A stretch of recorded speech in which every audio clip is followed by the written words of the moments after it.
السلام عليكم مشتركاتي الغاليات واللي يشوفوا فيا اول مره نقولهم مرحبا بكم معايا في قناتي. طولت عليكم الغيبه بصح جيتكم بهذا المسكوتشو الخفيفه والبنينه. شوفوا شحال طريه وخفيفه. راح نروح مباشره للمقادير وطريقه التحضير. اول حاجه هنا عندي كاس حليب يكون دافي، لازم يكون دافي. راح نضيف له ملعقه خل ونخلطه ونحطه بجيه. هنايا عندي 3 حبات بيض. البيض يكون بدرجة حرارة الغرفة.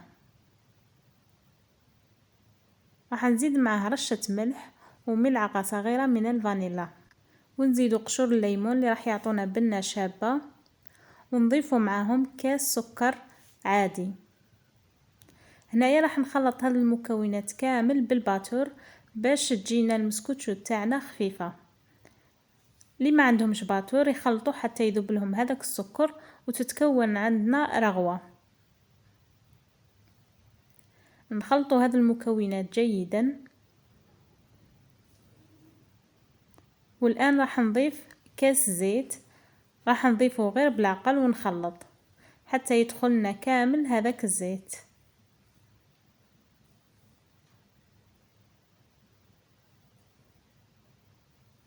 نخلطوه بهذه الطريقة جيدا حتى ندخلوا كامل هذاك الزيت.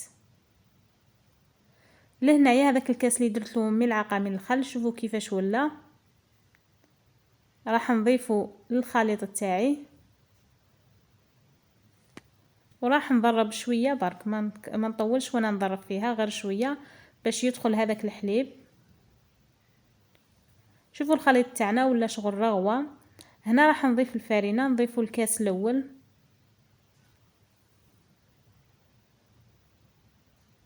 هنا لازم تغربلوا الفارينه وتغربلوا الخميره، لانه الخميره تاعنا راح نلقاو فيها هذوك الحبيبات، لازم نغربلوها. هنايا درت 2 اكياس من الخميره الكيميائيه، وزن الكيس 10 غرام.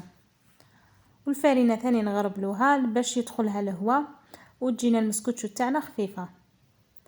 راح نخلط هذه المكونات مع بعض ونزيدوا الكاس الثاني من الفارينه، نزيد نغربلو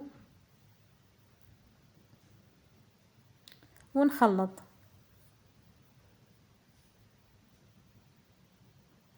هنا تخلطوا غير بالعقل، راني مسرعه الفيديو باش ما يجيكم الفيديو قصير. هنا عندي الكاس الثالث، درت النصف تاعو ونخلط حتى نتحصلوا على القوام تاع المسكوتشو. دوك تشوفوه معايا.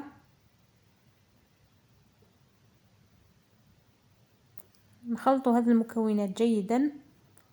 هذا القوام اللي نتحصلوا عليه. هنا درت لي 2 كيسان ونص تاع الفارينه.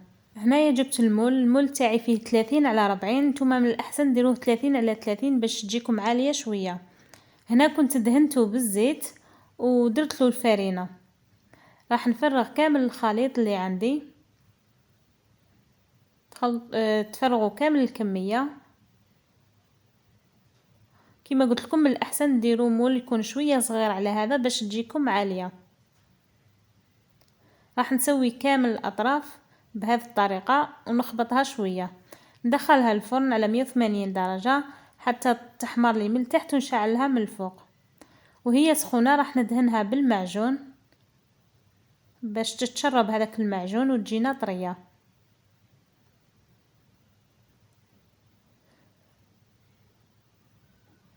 هنا بعد ما دهنتها درت لها زينتها بشويه نواه كوكو، والتزيين اختياري. شوفوا كيفاش جات، كيفاش خفيفه جات ما شاء الله، محمره وخفيفه. ان شاء الله تجربوها وما تنسونيش باللايك والاشتراك في القناه. نقول لكم مع السلامه.